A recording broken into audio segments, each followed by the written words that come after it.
Okay, so the next one is the Irish folklore tale, and it's called The Tale of Ivan. So long ago, there was a man and a wife living in the parish of Llanlovin, and work became scarce. So the man said to his wife, "Wife, you stay here. I will go abroad and I will search for work." So he traveled far to the east, and eventually he came to a farm, and he talked to the farmer, and the farmer said, "Well, what kind of work can you do?" And then Ivan told the farmer, "I can do any kind of work." So the farmer hired him on, and they agreed upon a wage of 3 pounds per year. So Ivan worked, and the first year ended, and his master held up 3 pounds and showed it to him. He said, "Ivan, here's your wages. Now, I can give this to you, or I have a piece of advice for you that I will give you instead."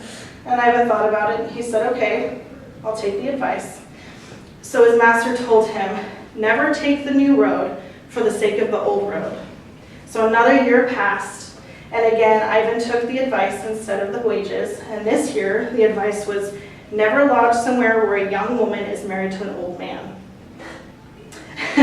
So another year passed, and another piece of advice, and this time it was, "Honesty is the best policy." By this point, Ivan was ready to go home and see his wife, so he took the advice and he told his master, "Okay, I'm done, I'm going to go home." And his master said, "Okay, don't go home today, wait until tomorrow. My wife is going to bake and she'll make a cake that you can take home for your wife." So Ivan agreed, and the next day he left, and as he was leaving, his master brought him the cake and said, "Here's the cake for you and your wife, but don't open it until you and your wife are at your most joyful." So Ivan thanked him and he went on his way.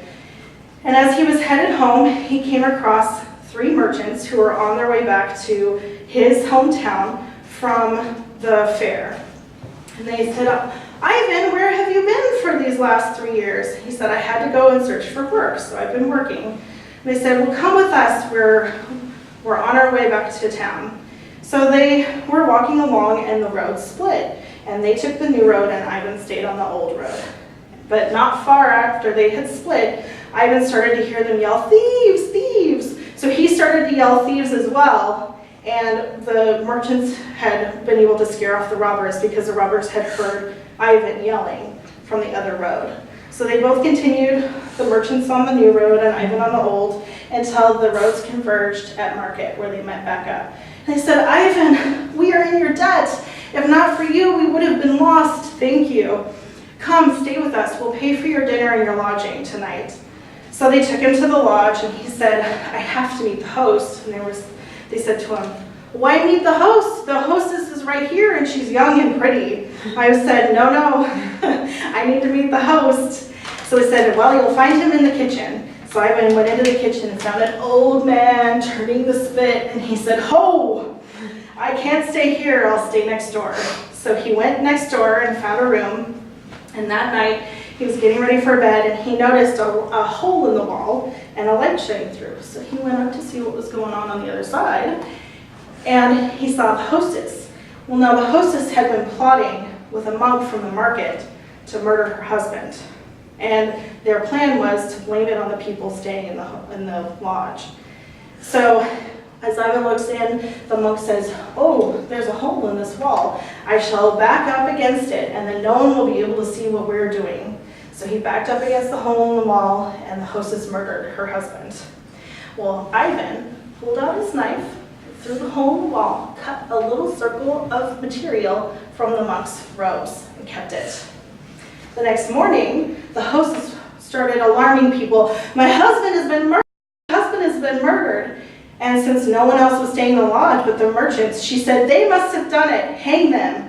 So they were taken to prison. Well, finally, Ivan showed up in prison, and they said, Ivan, I'm so glad you're here. They're blaming us for this murder. What can we do?"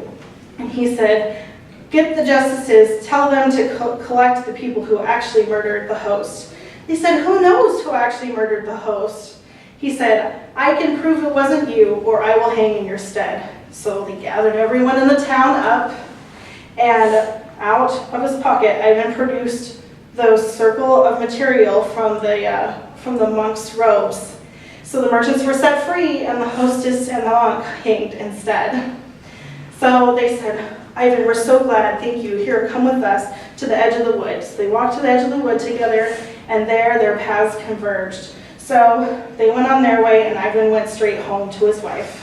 Ivan got home, and he walked in the door, and his wife said, "You're just in time. I found this bag of money full of gold, but there's no name on it. I'm sure that it belongs to the Lord across the way. What should we do?" Now, remembering the third piece of advice, that honesty is the best policy, he said, "We should bring it to the Lord across the way." So together they went to the castle, and they met with the man who tends the gate. And he said, "Well, the Lord is not here, but you can leave the money with me and I'll get it to him."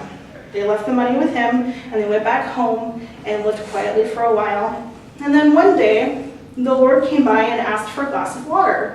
And Ivan asked him, "Did the bag of money get back to you? We thought it was yours." And the Lord said, "What bag of money? I don't know what you're talking about." So they went together to the castle, and Ivan pointed out the man that they had given the bag of money to. And the Lord asked him about it. He produced the bag of money. So the Lord was angry and sent him away, and he was so pleased with Ivan. He said, "Ivan, I will have you take his place. You can work in my castle instead." So Ivan and his wife moved into the new quarters, and Ivan was skipping around, and he said, "I am so happy. I've never been so filled with joy." And then he remembered the cake that he had been given by his old master. So he went and got it out of his bag, and he broke it open, and inside were his wages for the last 3 years.